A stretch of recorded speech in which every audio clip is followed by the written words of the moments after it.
Muy buenos días. Vamos a dar inicio al segundo día de trabajo y hoy vamos a tener la conferencia del doctor Ismael Peña López. La conferencia se titula Transaprendizaje de las instituciones que enseñan a la articulación de redes que aprenden.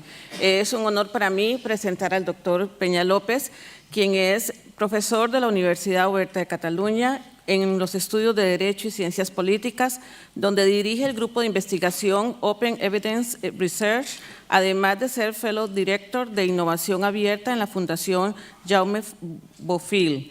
Es doctor en Sociedad de la Información y del Conocimiento y trabaja sobre el impacto de las tecnologías de información y comunicación en el desarrollo, el empoderamiento y la autonomía personal. En los últimos años se ha centrado en cómo las TIC están posibilitando diferentes interacciones y nuevos equilibrios de poder entre las instituciones y los ciudadanos, especialmente en el ámbito de la política y el aprendizaje. Con ustedes, el doctor Ismael Peña López. Hola. Buen día. Yo, si me permitís, me voy a levantar. Voy a hacer dos comentarios previos. Uno que me temo que no te llegó. Hace más o menos tres meses que ya no estoy en la universidad, así que cuando hable de lo que yo hago en la universidad, pues va a ser que no os lo toméis como mentiras, sino que me han encargado que vaya al gobierno durante unos días, bueno, o lo que dure el gobierno, unos meses, unos años, y la verdad es que no llegó a tiempo a la impresión, porque eso sabéis que hace meses que funciona. Por tanto, hablaré de la universidad, pero con ese paréntesis de que ahora mismo estoy en el gobierno. La segunda cuestión es agradecer a Begoña Gros, a Cristóbal Suárez y a Toni Aguilar, que son personas que en cierta forma son culpables de que, no de que esté yo aquí, sino que haya hecho la reflexión que os voy a hacer ahora, que es algo muy personal, no es, iba a decir académico, a lo mejor sí no lo sé, pero academicista no lo es. Y la idea es más compartir lo que he hecho estos últimos 15 años, por qué lo he hecho y hasta dónde he llegado. Y vale la pena decir que esto no lo planifiqué de antemano, no hubo un día en que tuve una iluminación y lo planifiqué todo, sino que al revés. A base de ir haciéndolo, alguien me invitó, insisto, Begoña, Cristóbal y Toni, a que pensase sobre ello, y fui reflexionando sobre qué había pasado y ahora parecerá que era un plan perfecto, un master plan, pero no es así, ¿eh? Fue poco a poco.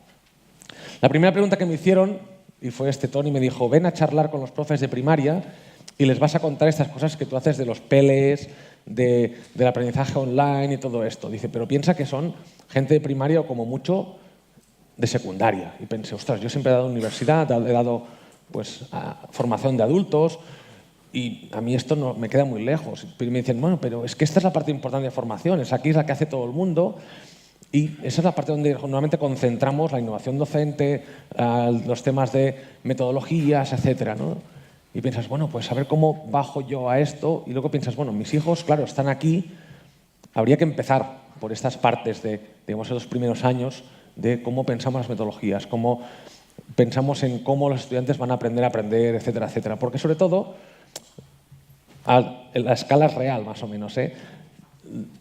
Su viaje va a ser de más o menos 15, 16 años en la formación obligatoria, hasta los 20, 22, 23, 25 años, toda su formación reglada. Y lo primero que yo les digo es, vais a tener que aprender para siempre, para toda la vida, porque ha cambiado el mundo mucho, porque la tecnología nos va a permitir que no nos tengamos que quedar donde estamos, que lo que aprendemos va a haber que desaprenderlo, todos esos palabras que siempre sabemos todos, ¿no? Y les digo que esto va a pasar aquí y ellos me dicen, bueno, pero ¿y cuando tú no estés, qué? Cuando se acabe el cole, esto de aprender a aprender, de aprender para toda la vida, ¿tú dónde vas a estar? Si nosotros, nuestra parte es la gris, primaria es aquello pequeñito, eso me dicen los profes de primaria, ¿no? Cuando, muy bien, yo les enseño esto, pero cuando pasen de secundaria, cuando llegan hasta doctorados, si llega acaso, cuando hagan 80 años, ¿dónde va a estar la universidad? ¿Dónde van a estar los centros?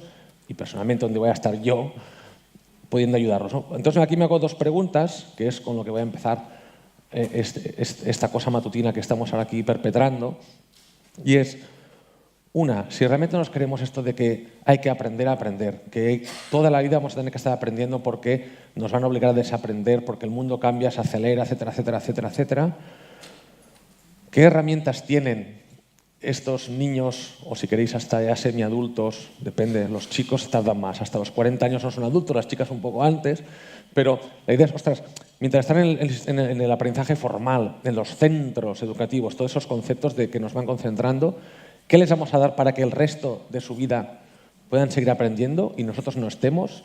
hay otro debate, que es cómo la universidad tendría que estar allí. Y la otra es esa pregunta, precisamente, de, ostras, yo como universidad, ¿cómo puedo acompañarlos una vez estén fuera? Y con los problemas que tengo eso de si voy a cobrar por hacerlo o si la universidad va a cobrar matrículas por hacerlo o cómo, ¿no? Yo me voy a centrar en la primera pregunta, en la primera de, ostras, ¿cómo conseguimos que los estudiantes, una vez salgan de casa, salgan del nido, pues consigan poder ser independientes de nosotros si, insisto, si nos creemos esa premisa básica de que van a tener que aprender siempre, pero la universidad no va a estar siempre allí? Lo primero que yo pregunto es, bueno, pues igual habría que ver las funciones del sistema educativo, las que hacemos, y ver si podemos de alguna forma abrirlas o despedazarlas y hacer que ellos sean más propietarios de esas herramientas, esas piezas de ese puzzle, ¿no? Y lo que no se le ocurre es, bueno, vamos a intentar abrir el proceso de aprendizaje, vamos a intentar convertirlo de enseñanza a aprendizaje. Hasta aquí, palabras todos, que todos ya conocemos, que estamos súper convencidos. Pero pienso, a ver cómo consigo que esas piezas que están encerradas en un lugar, las abro, las despliego, las comparto, las desintegro, las desinstitucionalizo, para que pasen dos cosas.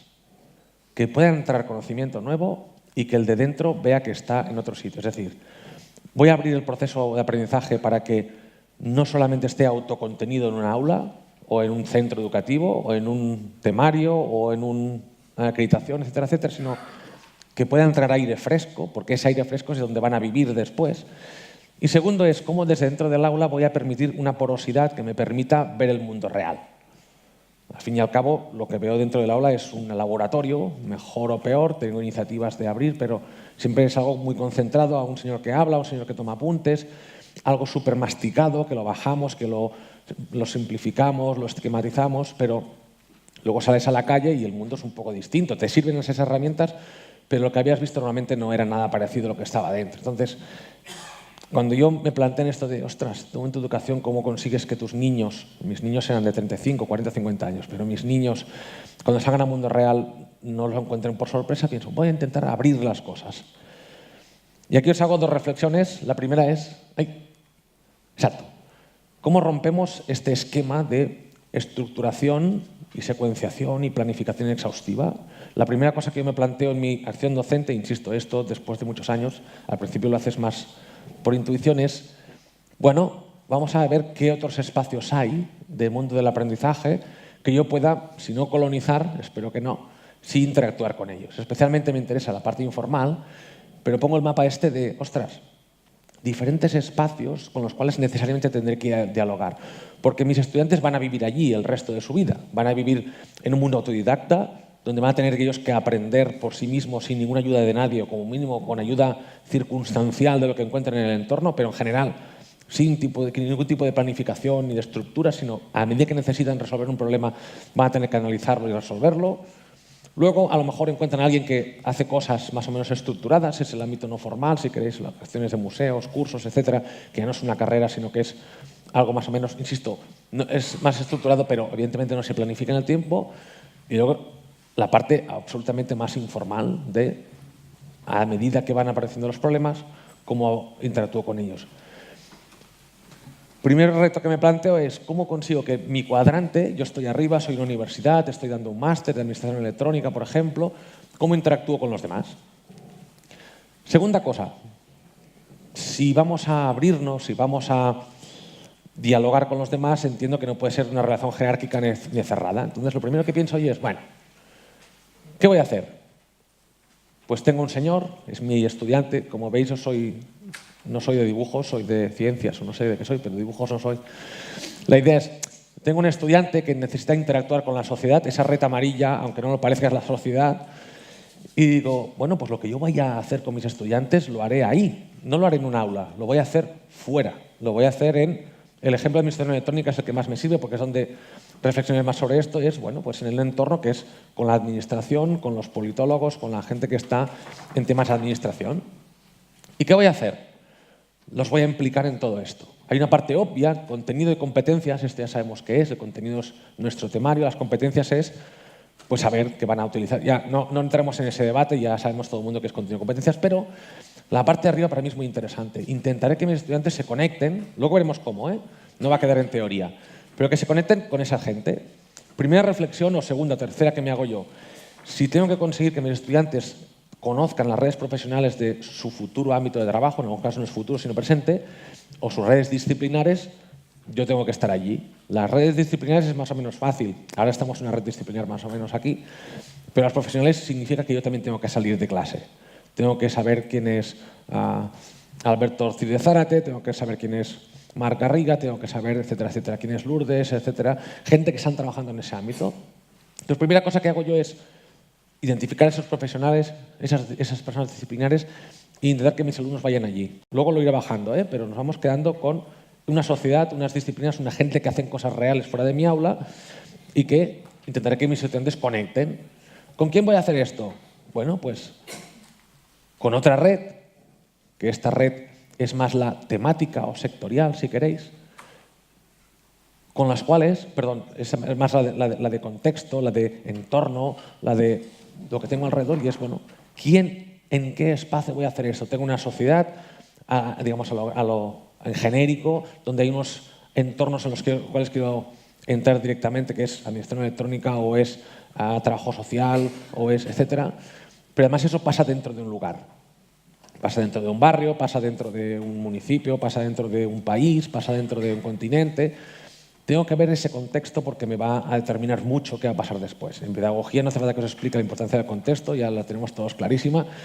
Pero en cualquier caso, necesito que mis estudiantes también vean ese contexto, que no solamente piensen en administración electrónica como una forma de administrar unas aplicaciones dentro de una administración, sino que eso pasa con otras instituciones, por ejemplo, pasa con unas bibliotecas, con unos telecentros que dan acceso, pasa con unas empresas que trabajan en esas cuestiones, pasa con la administración local, pasa con los ciudadanos que se asocian para tratar temas de administración pública, pasa de una forma absolutamente horizontal, es decir, son temas que atraviesan todo, digamos, el entorno y, por supuesto, con los cuales debo compartir como mínimo pues, esos objetivos, unas metas, unos hitos, etc.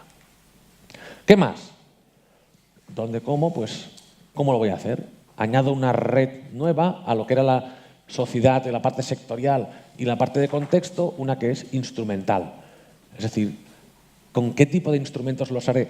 Que no necesariamente coinciden con los de arriba. Seguramente habrá unos instrumentos que compartiré con otras disciplinas. Aquí hay esa parte también transversal de ver si voy a utilizar Twitter, si voy a utilizar Facebook, si voy a utilizar una herramienta X, si voy a utilizar unos presupuestos participativos, ver que habrá gente en otras disciplinas que utilizarán esos mismos instrumentos.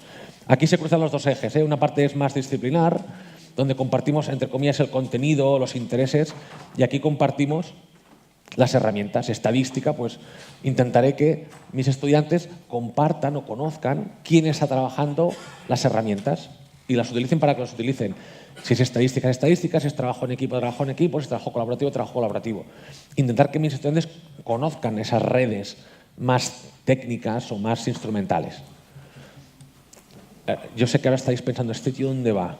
Y creo que llegaré. Por último, ¿dónde lo haré? Pues obviamente lo haré en clase. Tengo una sociedad con un sector al cual quiero apuntar, tengo esa parte de entorno, unos instrumentos y un equipo, que tengo ese sí en clase, con los cuales intentaré construir una comunidad de pares, una comunidad colectiva, llamarle comunidad de aprendizaje, comunidad de práctica, grupo de trabajo. La cuestión es que gente que está en la misma fase de desarrollo, ver que pueden hacer una parte del viaje juntos. Y ahí, pues, digamos, diagnosticarse, ver qué saber cada uno, en qué punto están, qué necesitan aprender, a dónde llegar, etc. Muy bien. Entonces tenemos estas redes y mi paradigma, y sé que habrá muchas contestaciones aquí o no, pero a mí me gusta mucho esta metáfora de el PLE. No, tampoco hace falta que os explique qué es el PLE, a lo mejor sí, no lo sé. Pero para mí el PLE es esa parte de metacognición o de reflexión sobre lo que uno está haciendo. Es decir, no solamente que uno haga cosas, sino que sepa qué está haciendo y planificar su propio aprendizaje.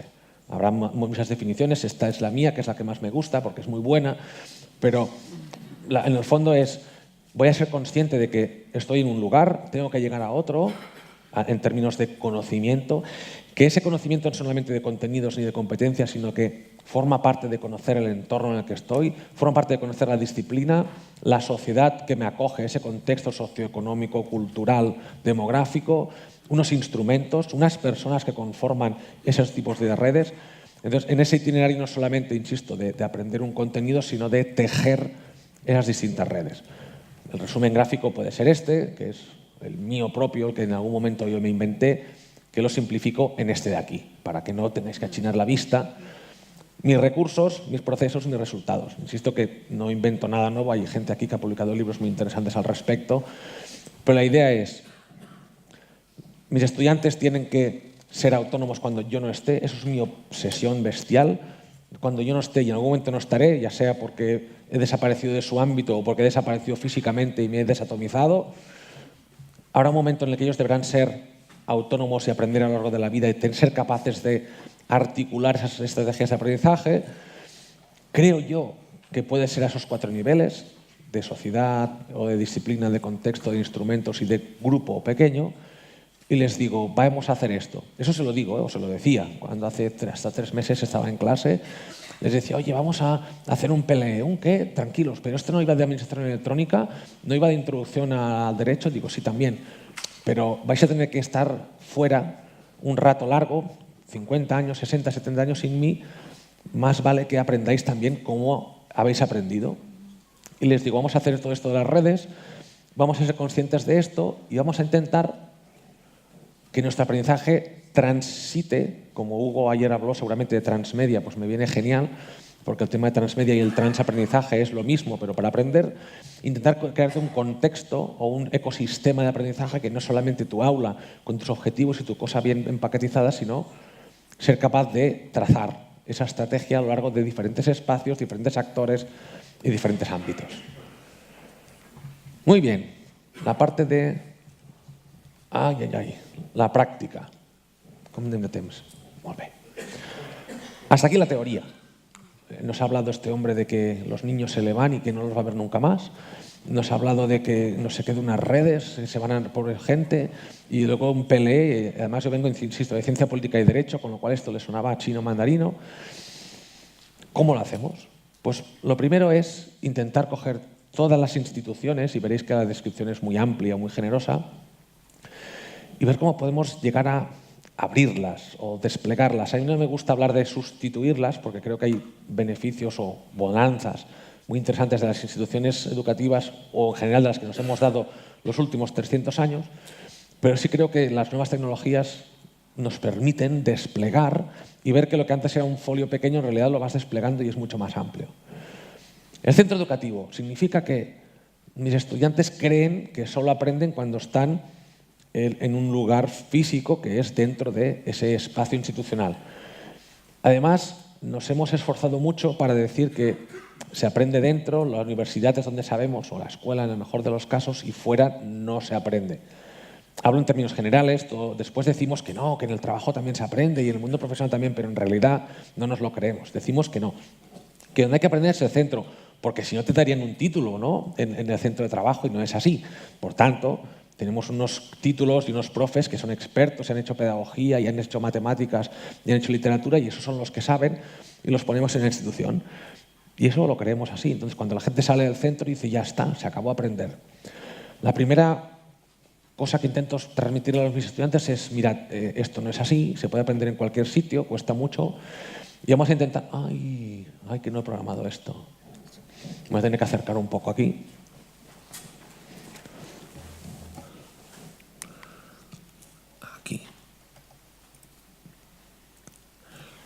La primera cosa es decir, ostras, vamos a pensar que el centro educativo no es el espacio físico, no es el único sitio, y vamos a inventar una cosa revolucionaria que es un campus virtual. Los que estáis aquí os dará risa, porque el campus virtual ya está más que inventado, pero como concepto de decir, no hace falta estar en el mismo sitio, en el mismo espacio, en el mismo tiempo para aprender, sino que puedes hacerlo desde casa. Hace 20 años diría que era, no revolucionario, pero en cualquier caso muy, muy, muy retador. Y yo creo que cada vez más estamos en la fase de, ostras, puedo aprender en cualquier sitio, puedo aprender en el móvil, en cualquier lugar. Importante de este caso Es que como no lo he programado, me he equivocado y no malamente. La idea de, vamos a intentar abrir el espacio y abrir el tiempo. Empezar a romper la idea de que tengo que aprender siempre en el mismo sitio, en el mismo lugar y coincidiendo con los demás. Esas barreras de tiempo, de espacio, no hará falta hacerlas. Siguiente, i ara patirem. Vale. La segunda cuestión es roto, insisto que no es contra alguien, sino que es intentar desmontar unas barreras que creo que nos hemos autoimpuesto, o en el mejor de los casos tenía sentido en un mundo físico, donde acceder al conocimiento era acceder a la persona físicamente o acceder al papel físicamente también. Vamos a intentar romper con la idea de cohorte, o sea, pongo aula, pero en el sentido de cohorte, de grupo de estudiantes que están siempre juntos y que aprenden juntos. Ejemplo, es que te voy a... vale, molt bé, gracias. Ejercicio que parecerá tonto, pero que la reflexión que hay detrás para mí es muy potente. Vamos a empezar a utilizar Twitter en el aula. Y estos son mis estudiantes, en un momento dado, de un máster que hacíamos de gobierno electrónico.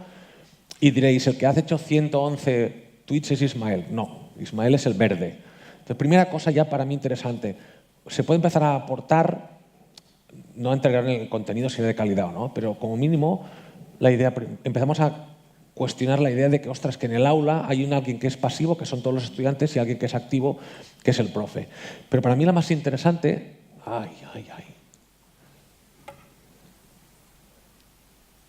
Voy a ir allí.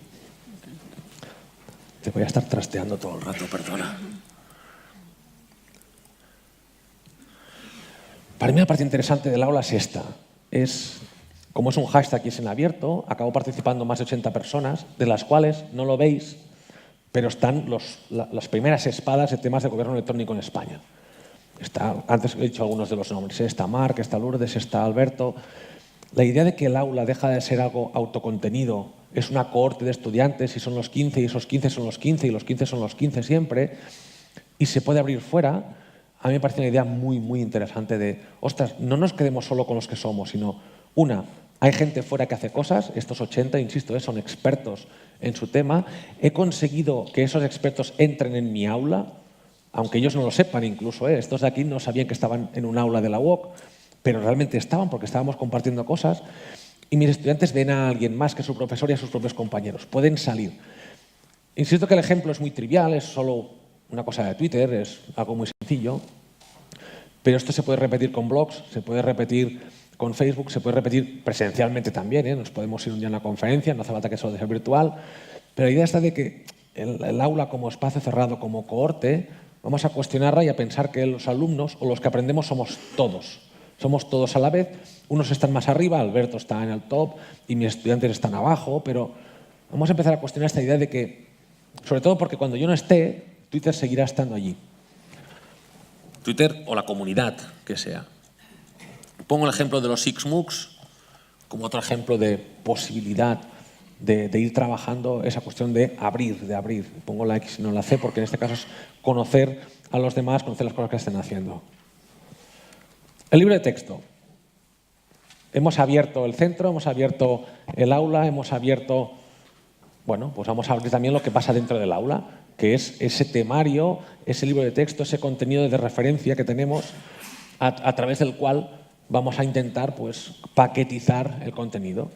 Nada en contra del libro de texto, bueno, o sí, pero esto es otro debate. Pero la primera reflexión es, ostras, tenemos unos objetos abiertos de aprendizaje o objetos educativos, recursos educativos, llámenlo como queráis, a los recursos abiertos de aprendizaje, que nos permiten ese libro de texto no solamente que sea el mío, que es el oficial, sino que sea todos los que tengo a mi disposición. Hasta aquí, nada muy imaginativo. Pero para mí es más interesante este de aquí. Ostras, podemos ser capaces de institucionalizar o reinstitucionalizar objetos de aprendizaje que no eran de aprendizaje, eran objetos que estaban allí. Pongo la Wikipedia como un ejemplo que nadie utiliza en clase y que podíamos revalorizar para aprender en clase. Pero la idea está de que, ostras, tenemos otros ejemplos fuera, que antes era muy difícil traerlos a clase, era muy difícil hacerlos entrar, pero ahora sí podemos darles ese giro educativo y además, insisto, de forma, iba a decir gratuita, de forma libre. Nos es muy fácil traerlos para casa. Pero además, y más interesante todavía,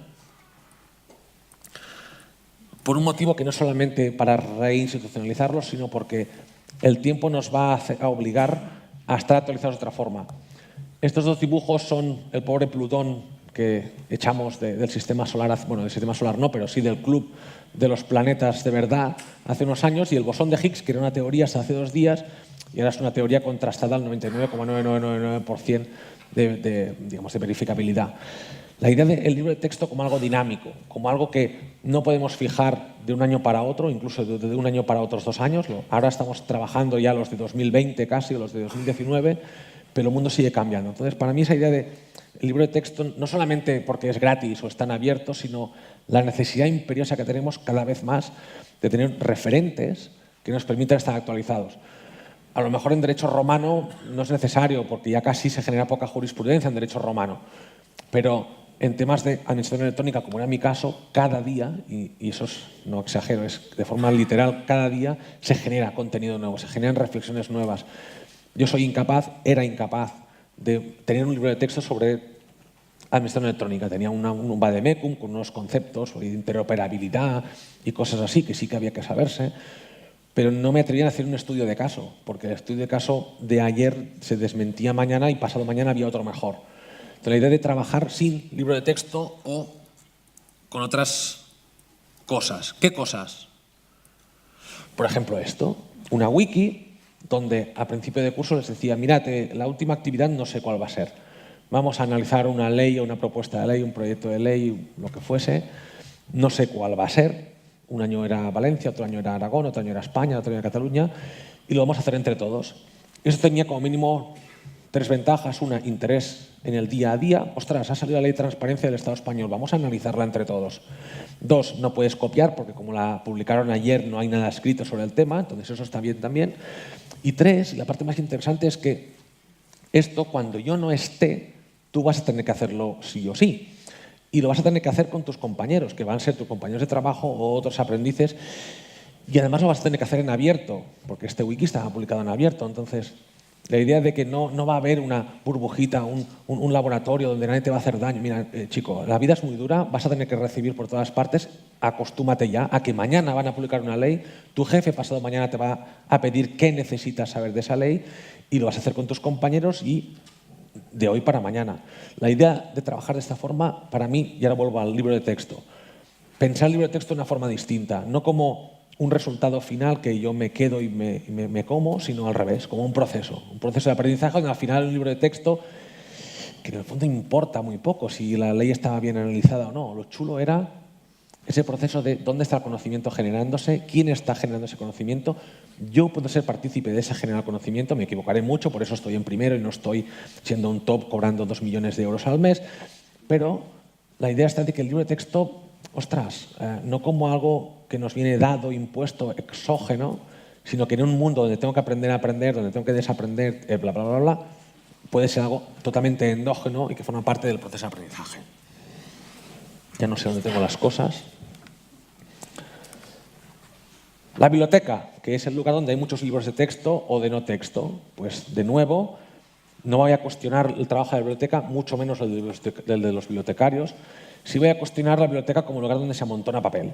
O el papel del bibliotecario como señor que coge el montón de papel y saca un libro como por arte de magia. Esa parte sí la voy a contestar.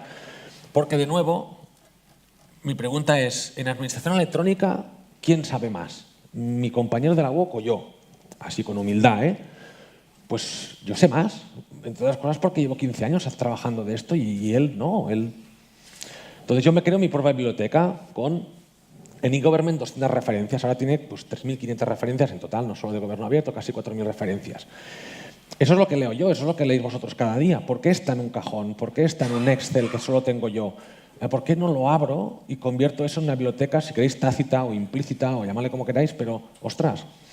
Pero además, allá de esto, más allá de que el profe, que es el experto, sabe, hay otra forma de hacer bibliotecas. A mis estudiantes les pido, o les pedía que hiciesen estudios de caso y los colocasen en SlideShare.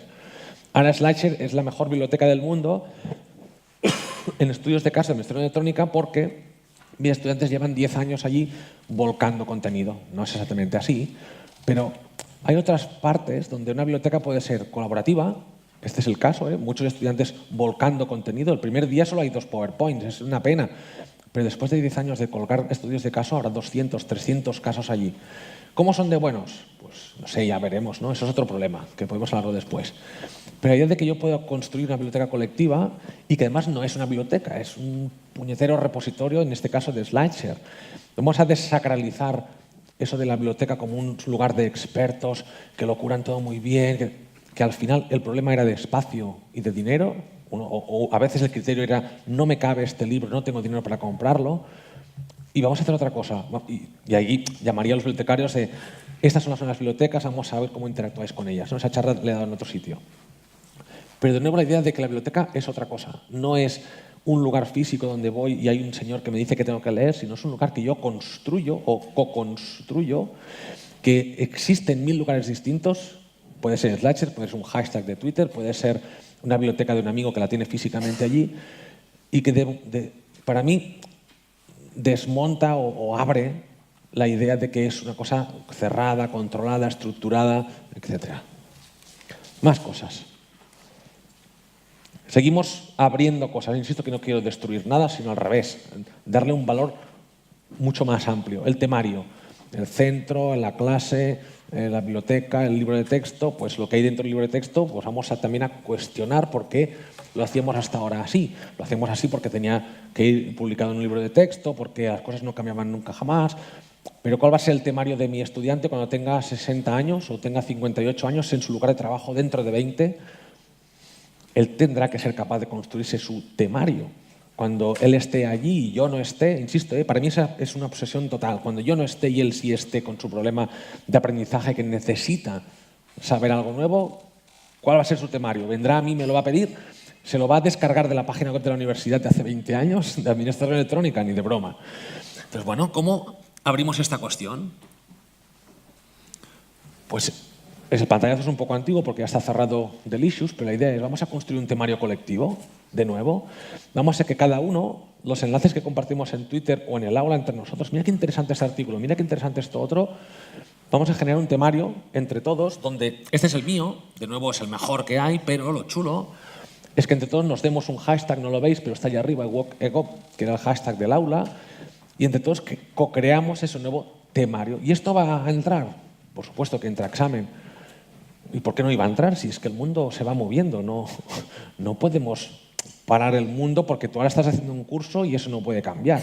El temario está vivo.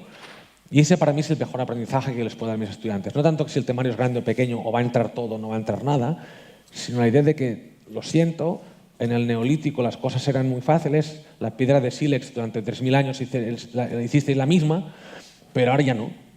Ahora vas a tener que aprender a que ese temario está vivo, crece, y además crece o se desplaza, porque hay partes del temario que van cayendo por obsolescencia. Y va creciendo y va transitando, y vas a tener que ser tú capaz de saber en cada momento dado cuál es tu temario, qué es lo que ahora entra en examen, qué es lo que dentro de 10 años, cuando estés en lugar de trabajo o estés en casa, entra para examen, es decir, entra para aplicar. Pongo todo el rato lugar de trabajo por decir algo, pero puede ser socialización, puede ser para ir al cine o lo que sea, o para escoger mejor lugar de vacaciones. Pero la idea de que para vivir dentro de 10 años, ¿qué vas a necesitar saber? No es lo mismo que hoy, por tanto, cuando antes entiendas que el temario está vivo y se mueve, pues mucho mejor. Saber cómo construírtelo, saber cómo construirlo colectivamente, porque todos estamos en el mismo problema, y una herramienta es pues, el bookmarking social, pero podrían ser, insisto, miles. Podría ser recoger los enlaces de Twitter con if this then that, podría ser ir a los blogs y rascar, podría ser el zotero, podría ser 1000 cosas. Pero para mí la idea esta de vamos a cuestionar de nuevo la solidez del temario o su inmutabilidad.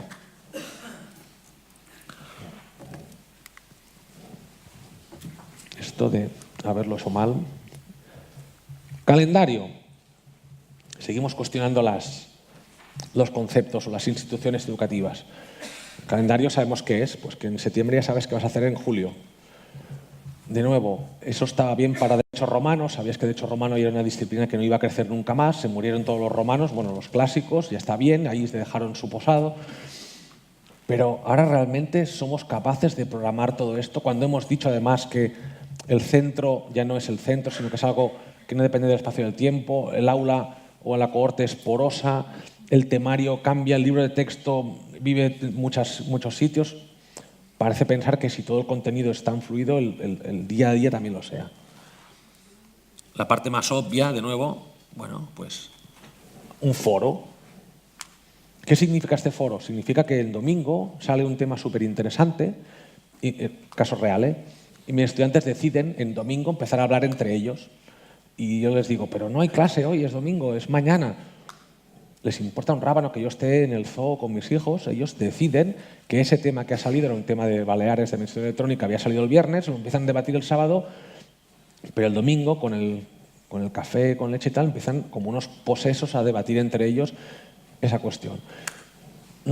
Tengo yo que limitarlo a no, el lunes hay entrega, el martes la debatimos entre todos y el miércoles, eso tiene sus problemas, no nos pagan por estar el domingo con ellos, sino que queremos estar en el zoo. Pero, de nuevo, ese es otro problema administrativo. Como tema de aprendizaje, romper esa idea de calendario me parece interesante. Hay otro ejemplo más chulo que tengo por aquí.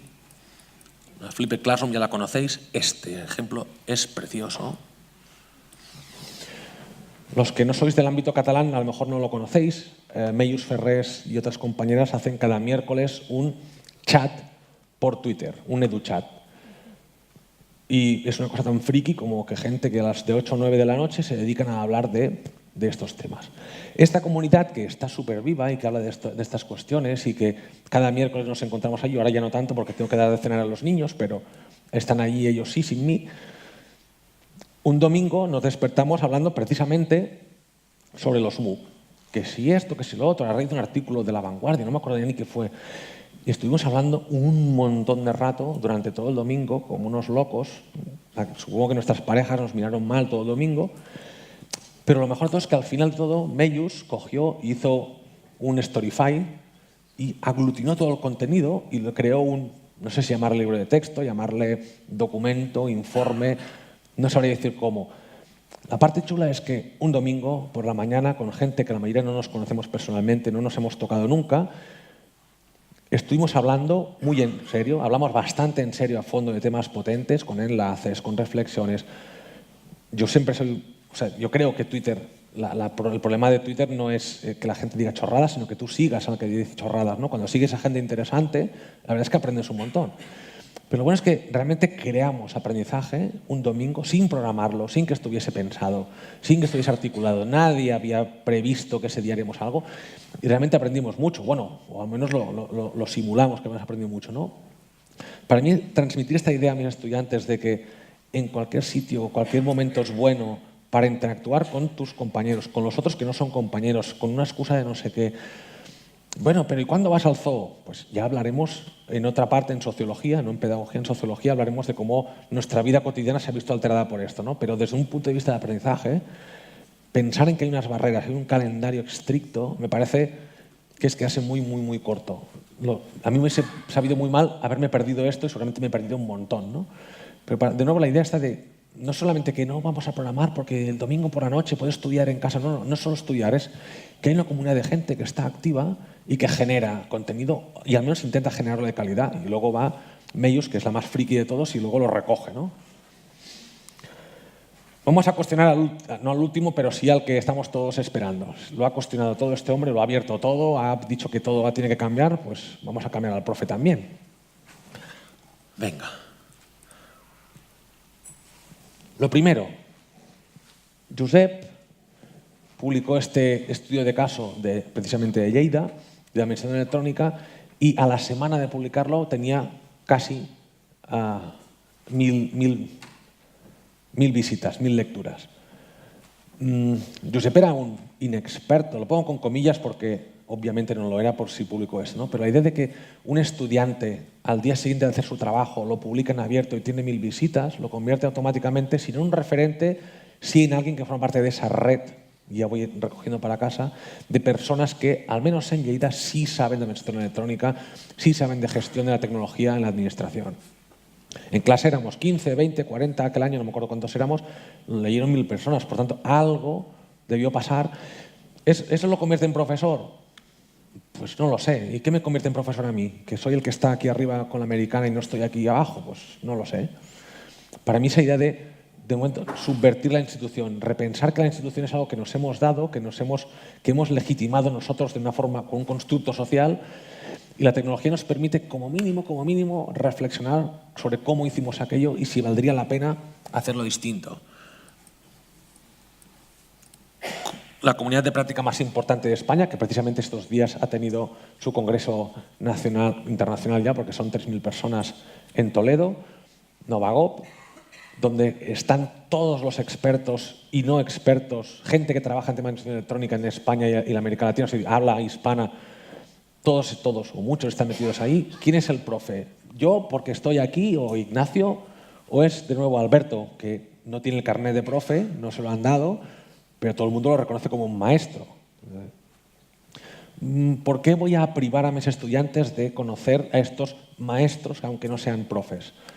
Pues mi objetivo en clase es, hay que meterse en Novagop y ver qué está pasando allí. ¿Y esto, profe, va a examen? Sí, va a examen todo. Tienes que estar en Novagop porque cuando yo no esté, Alberto sí estará allí. O cuando Alberto no esté, Novagop seguirá existiendo. Y es esta, ¿y por qué no otra? Encuentra otra red mejor o paralela o igual de interesante y dime cuál es. Y escojamos cuál es la red. En cualquier caso, no nos quedemos con un profe que te ha venido dado con la matrícula, que soy yo, sino vamos a ver quién sabe fuera y sobre todo cuando este profe ya no esté en la matrícula, quién es el que sabrá fuera. Comunidad virtual, de aprendizaje, de práctica, no vamos a entrar en temas.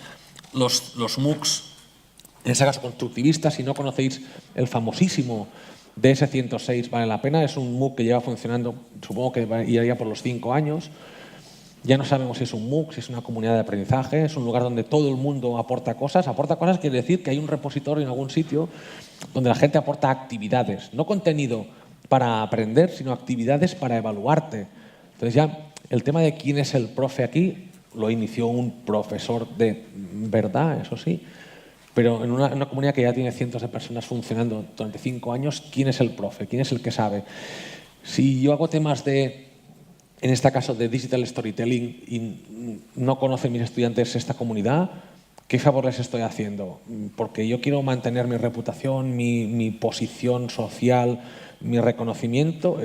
Eso es legítimo desde un punto de vista personal, pero como colectivo, como estudiantes, mi objetivo es llevarlos hacia aquí, a Novagop, caso real, en mi caso personal de administración electrónica, pero como mínimo los estudiantes que conozcan estos otros espacios y no que cuestionen mi autoridad, yo soy el mejor profesor del mundo, todo el mundo lo sabe, pero después hay otros, algunos no son tan buenos, pero también está bien que los conozcáis. Pues, ostras, yo creo que mi obligación es que cuando el mejor profesor no esté, que soy yo, conozcan otros espacios donde puedan seguir aprendiendo e incluso, como el caso de Josep al principio, ellos también poder tomar ese rol de enseñar a su vez. Recta final, evaluación. Y aquí sí que no entraré en detalles, pero si lo cuestionamos todo, para mí necesariamente hay que repensar cómo evaluamos. Si es solo para poner nota y ya está, no entremos en ese debate, seguramente estaríamos todos bastante de acuerdo, pero sí en nuevas formas. Aquí podríamos poner los ejemplos de las badges y ejemplos de acreditación social y de recompensa social, de karma, etcétera, pero tenemos muchas formas de evaluar de nuevo. En el caso de Twitter yo miraba no solamente qué comentarios habían hecho, qué tweets, sino si alguien había retuiteado, si alguien había hecho me gusta a sus tweets. ¿Basaba mi nota en eso? No, pero, ostras, para mí me da idea de qué papel está tomando mi estudiante, no en el aula, sino en su propia comunidad. Cuando veo los enlaces que compartían, de nuevo, cuando veo los comentarios que generaban sus aportaciones en el foro o en la wiki donde habíamos analizado esa ley, miraba a ver qué había generado el comentario. En un debate era, comillas, sencillísimo. Tienes 15 estudiantes, todos los mundos con sus ideas, y el debate al final se centra en las aportaciones de 2 estudiantes.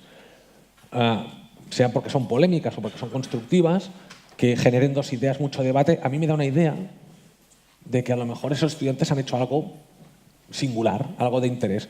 Los evalúe por 1000 motivos otros, pero, ostras, tenemos nuevas formas de evaluar o tener en cuenta qué está pasando allí. Y lo mismo con la certificación. Es decir, cómo acreditamos al final ese conocimiento, ¿no? De nuevo, aquí también podríamos hablar de badges, podríamos hablar de PLEs, podríamos hablar de portafolio electrónico, que es lo que les hablaba más a ellos, ¿no?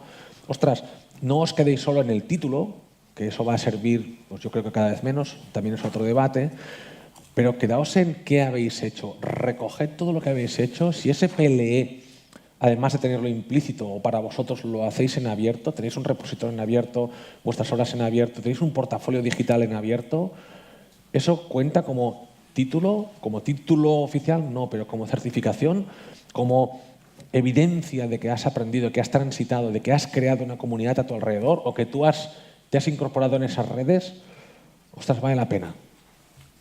Ni el currículum. Es decir, que en el fondo es todo lo que va a entrar, ¿no? No nos entretenemos aquí, sino no habrá tiempo de debatir.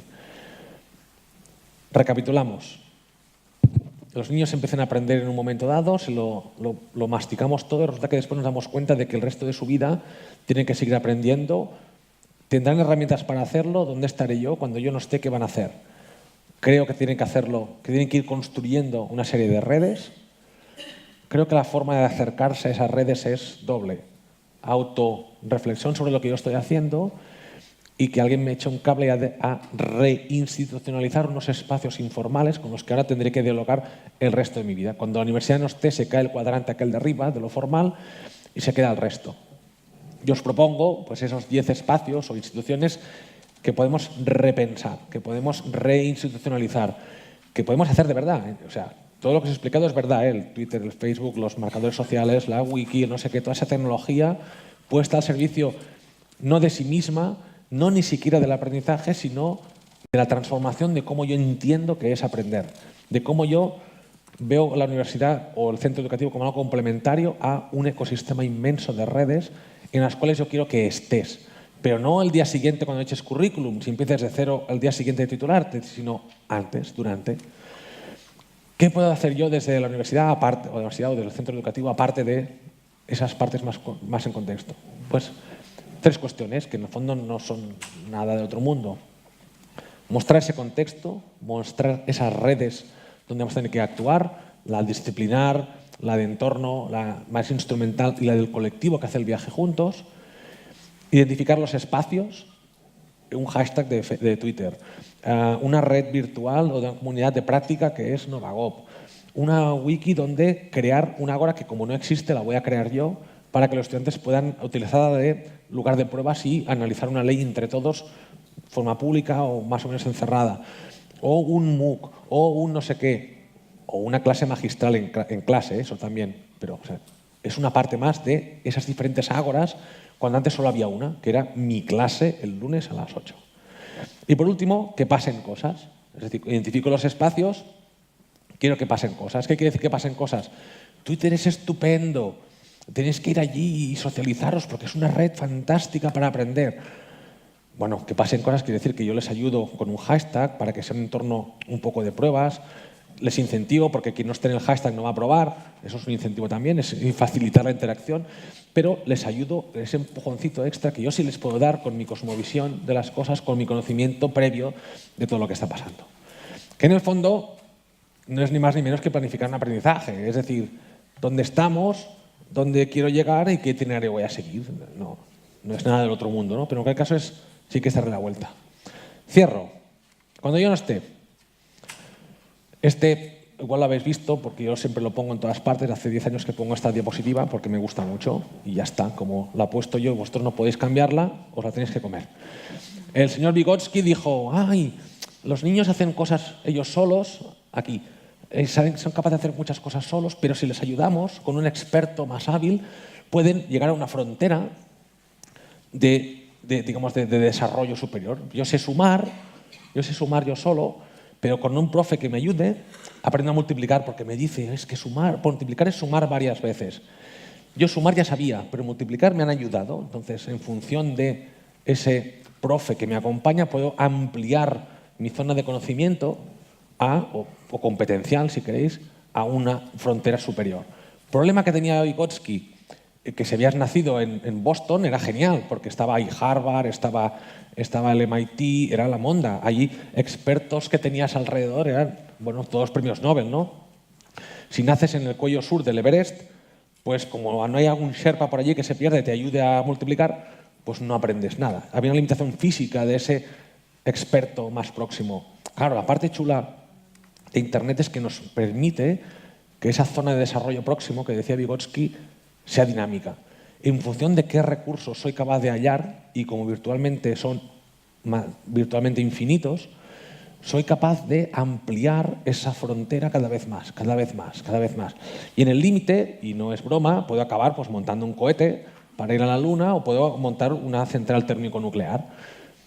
Luego me faltará el dinero para edificarla, pero el conocimiento ahora mismo está ahí. Yo creo que mi obligación como docente no es decirles quedaos conmigo y aprended a multiplicar, sino una vez sepáis multiplicar, id y reproducíos, encontrad esos nuevos itinerarios y esos nuevos recursos. Para que pase esto, para que identifiques esas redes, en cada caso la disciplinar, la de entorno, la instrumental o la más del colectivo propio, encuentres en esas redes tus compañeros, tus expertos que te van a ayudar a ir avanzando.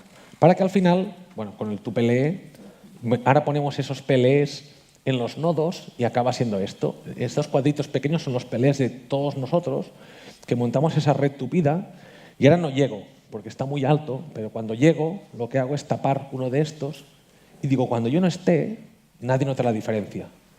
He conseguido o he intentado que empezando por un nodo que soy yo, ir abriendo esa malla y cuando yo no esté, quito uno de esos nodos y nadie, bueno, menos mi mujer y mis hijos, van a notar la diferencia.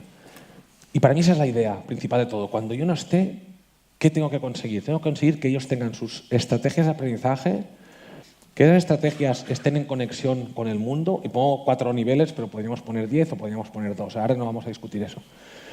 Pero la idea es, ostras, que sean capaces de tupir esa red. Pero eso no se lo cuento el día de la graduación en un acto emotivo, ni se lo cuento en un libro, sino que en mi día a día intento ir haciendo esa red, tupiendo esa malla y que ellos van creándose eso, para que cuando yo no esté, pues puedan seguir. Y hasta aquí lo que os tenía que contar. Muchas gracias.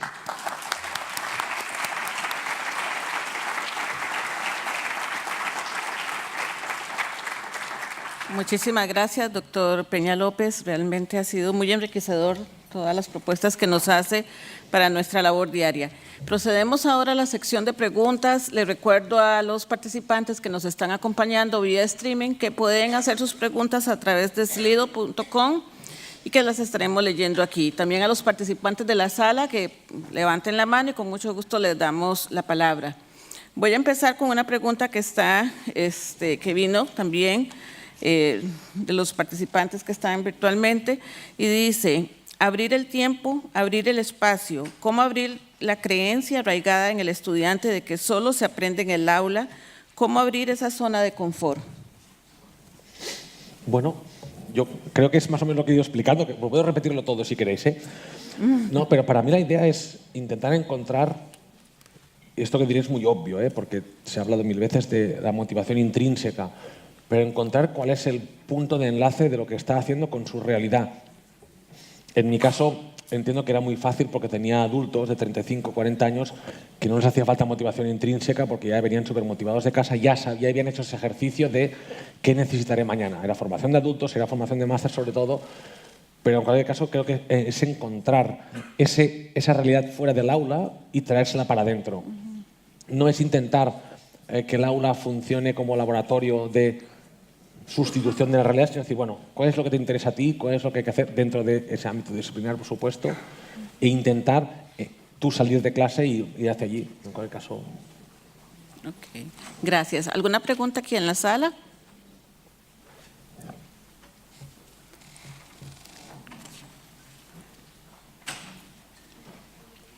Bueno, creo que es importante tal vez retomar algunos puntos interesantes que el doctor nos habló, por ejemplo, el hecho de abrir nuevos escenarios de aprendizaje que vayan más allá del aula. Interesante también observar la cascada que él nos presenta de las diferentes redes de aprendizaje a partir del soporte que dan las redes del contexto, las herramientas, los recursos. También nos habló de que debemos transitar más allá del aula y romper las barreras de espacio y tiempo. Y no considerar que los diferentes elementos que tenemos dentro del aula, tanto recursos, estrategias, profesores, estudiantes, son inmutables, sino que cada día cambian, ¿verdad? Y que el mismo contexto les afecta y las mismas demandas sociales también. Entonces, creo que son puntos bastante importantes que el doctor nos está marcando. No sé si alguno tiene alguna pregunta.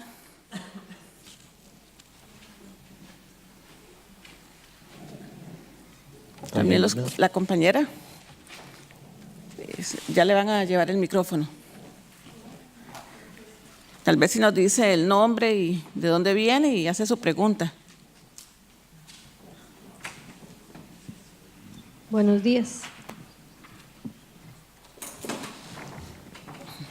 Rebeca Quesada, de la UNED de Costa Rica. Me encantó la presentación. Me interesa mucho este tema de la ecología del aprendizaje, que está como reflejado, pero me gustaría ver si puede profundizar o comentarme un poco cómo lo concibe usted. Gracias. Gracias. Vale.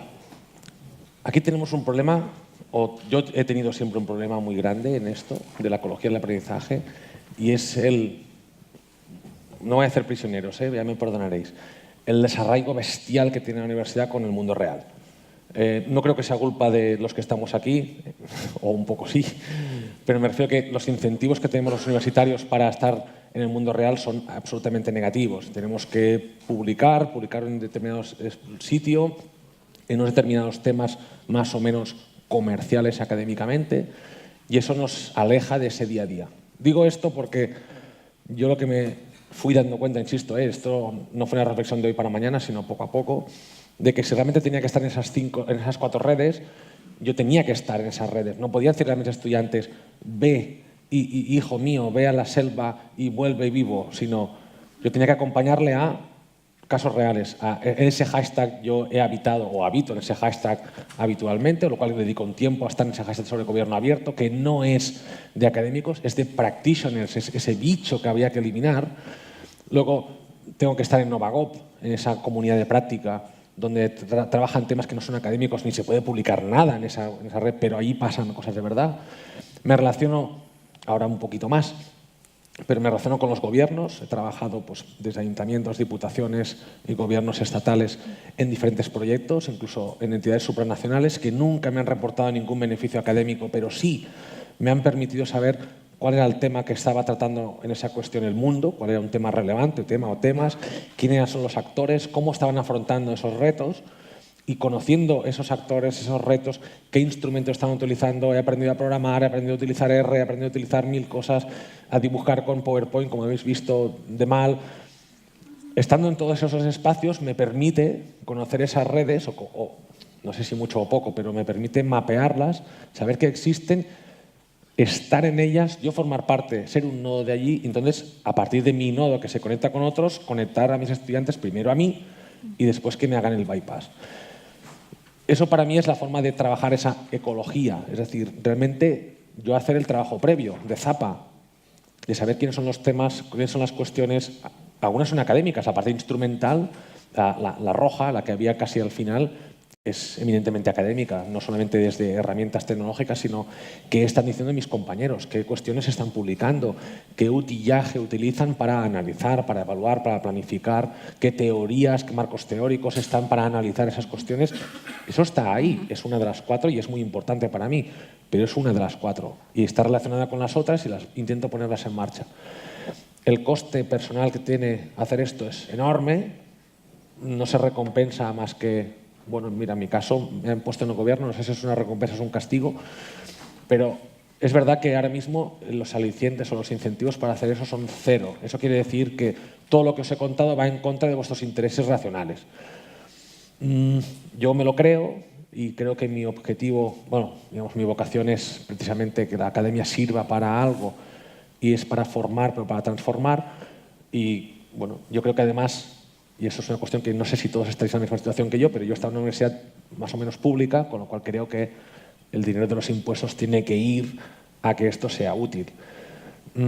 ¿Publiqué menos? Sí. ¿He tenido problemas con mi decana? También.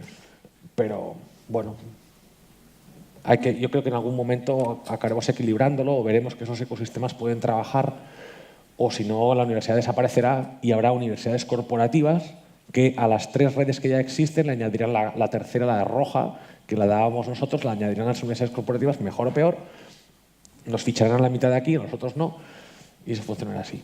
He mezclado cosas, he mezclado la parte más académica con la parte más administrativa, pero la cuestión es esta. Tenemos una universidad que está viviendo de espaldas a la realidad. La realidad también vive de espaldas a la universidad, eso también es verdad. O sea, es una relación de odio totalmente recíproca y que seguramente con la excusa de hacer esto o la excusa de cada uno en su vocación deberíamos, yo creo, o mi compromiso personal sí que era y es trabajar para unificar estas cosas. Creo que, por ejemplo, trabajando en esas cuestiones así de abrir los espacios y hacerlos más permeables, no solamente es un recurso pedagógico muy interesante, sino que ayuda a que vuelva a haber un entendimiento entre dos ámbitos que nunca debieron separarse. Gracias. Aquí hay otra. La compañera... bueno. Hola. Hola, Ismael. ¿Qué tal? Me encanta esta idea de hacer cosas para cuando el profe no esté, ¿no? Y me gusta que haya sido tan redundante con eso porque es un poco también mi obsesión, ¿no? Producir para la red y no para el profesor, dedicar un montón de energía a crear instancias de red para invisibilizar al profe. Ayer hablaba de eso en la charla de la mañana. Es decir, dedicar mucha energía a crear instancias donde yo soy el nodo que armo esa red y voy desapareciendo y de un momento ya no estoy más y la red sigue y se juntan los domingos a conversar, ¿no? Yo he tenido problemas cuando trabajaba en la Universidad de Vic, he tenido problemas con esto con respecto, recuerdo una polémica que tuve en Twitter con mis alumnos hace 10 años porque les pedía que tuitearan, pero resulta que luego algunos no lo hacían, entonces yo cometí el error de medir la cantidad de tweets, porque era como una forma de evaluar, entonces ya todo eso se desvirtuó porque ya empezaron a tuitear para hacer los 50 tweets que le pedí, bueno, incluso se quejaron, bueno, fue un error mío ese. Pero es cierto que digamos, ¿cómo haces? Porque siempre tú has visto que con los alumnos que entienden tu lógica, con esos no hay problema, porque el proceso avanza y participan de todas las redes. El problema es con quien no entiende esa lógica o con quien te ve como un obstáculo, como hablamos ayer, y dice, bueno, voy a hacer lo mínimo que me pida. ¿Cómo mides? ¿Cómo mides la participación? Yo he tenido problemas con eso. Es decir, ¿cómo mides la participación en los entornos virtuales, en un wiki? Es decir, ¿cómo lo mides? ¿Cuál es tu experiencia en ese sentido? La experiencia mala es muy parecida a la tuya. Eso ya... No, he tenido exactamente los mismos problemas de acabar convirtiendo, bueno, lo típico, ¿no? Cuando tienes un instrumento de medición, todo acaba...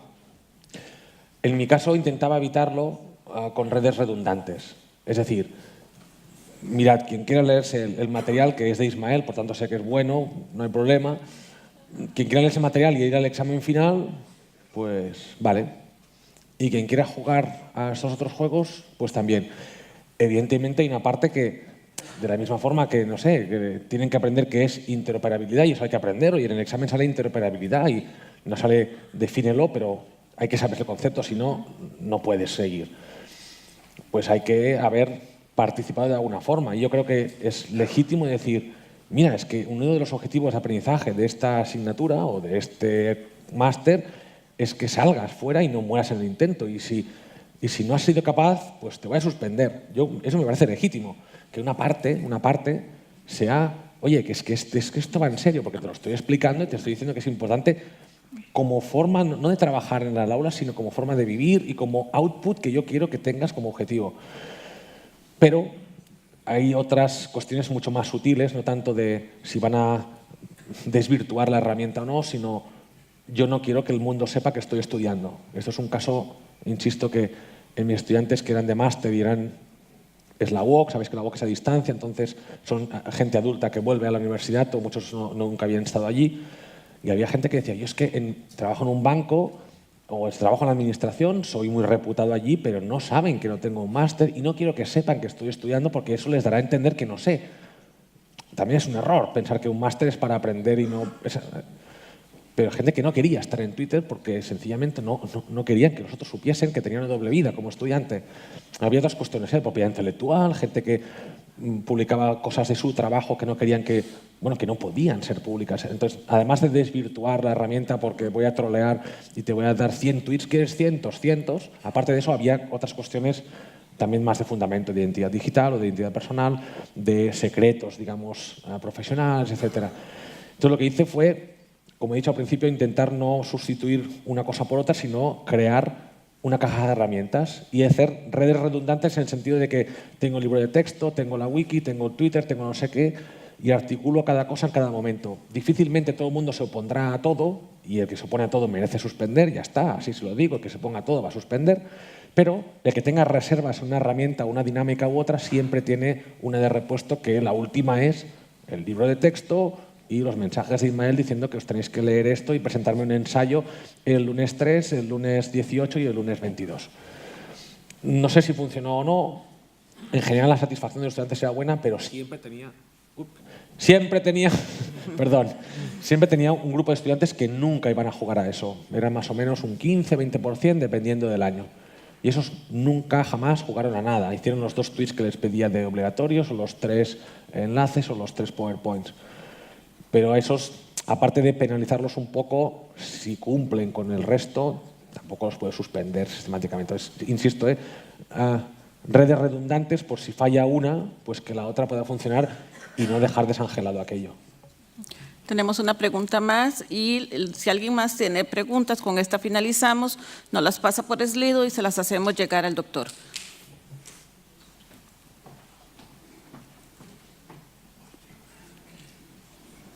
Hola, Ismael. Se oía bien, ¿eh? Hola, Ismael. ¿Me oyes? Ay, es que yo no me oigo.